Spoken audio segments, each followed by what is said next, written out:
Welcome back to Cinematic Century Chronicle, where I'm reflecting on at least one film from every year between 1920 and 2020. We started in Germany with The Cabinet of Dr. Caligari, then moved to Hollywood with Chaplin's The Kid. Now, our journey takes us to Sweden for a film that pushed cinema into the supernatural like never before, The Phantom Carriage. Just a heads up, this video contains spoilers. If you haven't seen the film yet, I highly recommend it. It's haunting, beautifully strange, and unlike anything else from the silent era. More than a century later, The Phantom Carriage remains one of the most visually inventive films from the silent era. It's a ghost story, a morality tale, and a technical breakthrough all at once. So let's take a closer look at how this Swedish classic changed cinema. What makes The Phantom Carriage unforgettable is its use of double exposure to create its ghostly imagery. The spectral carriage moving across landscapes, passing through walls, or traveling along the sea. These images still feel eerie today, but in 1921 they were nothing short of revolutionary. Director Victor Sjöström layered multiple exposures directly onto the film strip to create transparent, otherworldly figures. In some cases, the same strip of film had to be run through the camera up to 4 times, with perfect alignment. Any error meant starting over. The process was brutally demanding, but the result was hauntingly effective. It wasn't the first film to use double exposure, but The Phantom Carriage pushed it further. Multiple layered exposures, complex staging of ghostly figures walking through and behind foreground elements, all contributing to a more haunting and visually ambitious narrative than most films from the era. For audiences at the time, it must have felt like watching real ghosts on screen. And for filmmakers that followed, it showed how effects could serve not just spectacle, but story and atmosphere. One of the most impressive things about The Phantom Carriage is its script. It adapts Thy Soul Shall Bear Witness, a novel by Selma Lagerlöf, the first woman to win the Nobel Prize in Literature. Lagerlöf was selective about adaptations, and she personally reviewed Sjöström's script before approving the project. Her involvement gave the film immediate prestige, but what really makes the screenplay shine is how carefully it's constructed. It's full of narrative setups that pay off in powerful ways. Early on, it's Georges who first tells the legend of the Phantom Carriage, and later he becomes the one doomed to drive it. Or take Sister Edith. We know she's dying, but the devastating reveal is that David Holmes' neglect is what caused her illness. These story turns don't feel random, they're carefully seeded, and when they return, they land with force. That level of structure was rare for silent films of the time. It's part of why The Phantom Carriage feels so layered even today. The ghostly imagery might grab you first, but it's the script, with its echoes and payoffs, that makes the film unforgettable.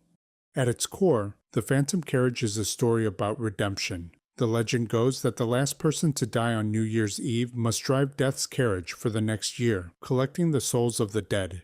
When the drunkard David Holm dies at the stroke of 12, he's forced to confront his life of cruelty, neglect, and violence. Through flashbacks, we see the wreckage of his choices, his mistreatment of his wife and children, his descent into alcoholism.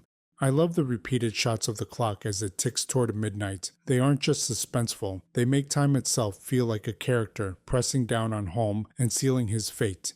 Each cut back to the clock tightens the tension, like an executioner raising the blade one tick at a time. And the way he dies, collapsing on a gravestone framed between his body, his astral projection, and death, is one of my favorite images in the film. It turns death into something both physical and spiritual, a bridge between worlds. The supernatural isn't just there to scare us, it's there to force reflection. Holmes' journey becomes a moral reckoning, a plea for compassion and change.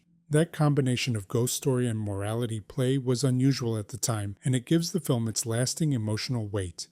While Hollywood was cementing slapstick comedies and German cinema was diving into expressionism, Sweden was producing films of psychological and naturalistic depth. Victor Sjöström, who directed and starred in The Phantom Carriage, was already one of Sweden's most respected filmmakers. This dual responsibility added to the film's intensity, with Sjöström shaping the story both behind and in front of the camera. His performance is astonishing, as well as Hilda Borgström as Anna Holm and Astrid Holm as Sister Edith. I'm sorry for any mispronunciations. What makes the acting stand out to me is its restraint. So many silent films rely on exaggerated gestures, but here you see something closer to naturalism. Sjöström, as David Holm, moves between menace and vulnerability with surprising nuance. Hilda Borgström, as Anna Holm, conveys quiet despair that feels lived in rather than performed. and Astrid Holm as Sister Edith gives the film its emotional center with her fragile compassion. Their subtlety grounds the supernatural elements in something raw and human. This balance of amazing acting and strong visuals made Swedish cinema internationally renowned during the 1920s. Films like The Phantom Carriage helped put Sweden on the map, influencing filmmakers all around the world. One of the clearest legacies of The Phantom Carriage is the way it inspired later directors. Most famously, Ingmar Bergman, another Swedish legend, considered it one of his greatest influences. Bergman's The Seventh Seal, with its stark imagery of death, its meditation on mortality, and its balance of the spiritual with the everyday, owes an enormous debt to Sjöström's film. In fact, decades later, Bergman even cast Sjöström in the lead role of Wild Strawberries. But the influence didn't stop in Sweden. The film's ghostly effects shaped horror and supernatural cinema worldwide, from A Christmas Carol adaptations to modern works like The Shining. The axe scene in the third act, when Holm tries to break through the door to attack his wife and children, is shocking in its intensity and unsettling in a way that feels startlingly modern. Watching it today, it's impossible not to think of later films like The Shining. It's one of those moments where you realize just how far ahead of its time The Phantom Carriage really was.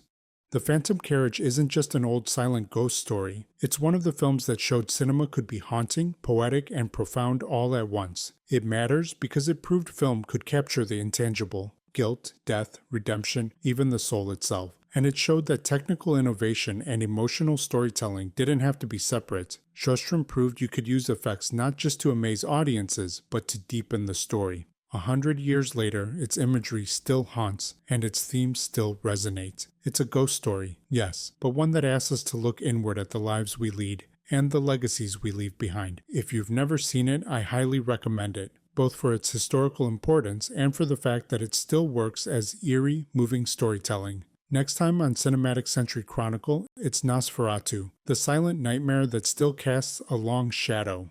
Subscribe and join me as we continue to chronicle the course of 100 years of film. Until next time, have a great rest of your day.